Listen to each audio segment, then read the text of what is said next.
વડોદરા શહેરની જનતા નિયમિતપણે ટેક્સ ચૂકવીને પોતાની ફરજ બજાવે છે, પરંતુ કહેવાતા સ્માર્ટ સિટીના અધિકારીઓ અને સત્તાધીશો દ્વારા પ્રજાને પ્રાથમિક સગવડો પણ મળી રહી નથી. શુદ્ધ પાણી, સચોટ ગટર વ્યવસ્થા અને સારા રસ્તા, આ ત્રણેય સુવિધાઓ નાગરિકોના જીવનમાં આધારભૂત છે, પરંતુ વડોદરામાં જાણે આ બધું સપનું જ લાગે છે.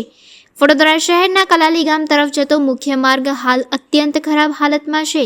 રસ્તા પર જગ્યા પર મસમોટા ખાડા પડી ગયા છે, જેના કારણે રોજિંદા વાહન વ્યવહારો, ખાસ કરીને ટુ વ્હીલર ચાલકોને ભારે તકલીફોનો સામનો કરવો પડે છે. વરસાદી મોસમમાં ખાડાઓમાં પાણી ભરાઈ જતાં અકસ્માતનું જોખમ અનેક ગણું વધી ગયું છે. સ્થાનિક લોકોનો આક્રોશ ઉગ્ર બન્યો છે. તેમનું કહેવું છે કે વર્ષોથી ટેક્સ ચૂકવ્યા બાદ પણ રસ્તા સમારકામ માટે કોઈ કાયમી ઉકેલ નથી આવતો. માત્ર કાર્પેટિંગ અને કાચા સમારકામના નામે લાખો રૂપિયા ખર્ચાઈ રહ્યા છે, પરંતુ તે કાર્યોનો ગુણોત્તર વાસ્તવિક ધરતાળ પર દેખાતો જ નથી.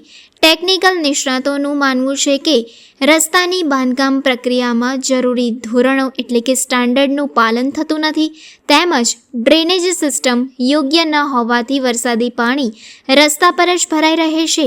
આવી બેદરકારીને કારણે થોડા સમયમાં જ રસ્તા ખંડેરમાં ફેરવાઈ જાય છે. નાગરિકોનો સવાલ સ્પષ્ટ છે: પ્રજા પાસેથી વસૂલાત કરેલા ટેક્સનો વાસ્તવમાં ઉપયોગ ક્યાં થઈ રહ્યો છે? પરંતુ તંત્ર, શાસકો અને કોન્ટ્રાક્ટરોના બેદરકાર વલણને કારણે વડોદરા સ્માર્ટ સિટી નહીં પરંતુ ખાડા સિટી બની ગયું છે.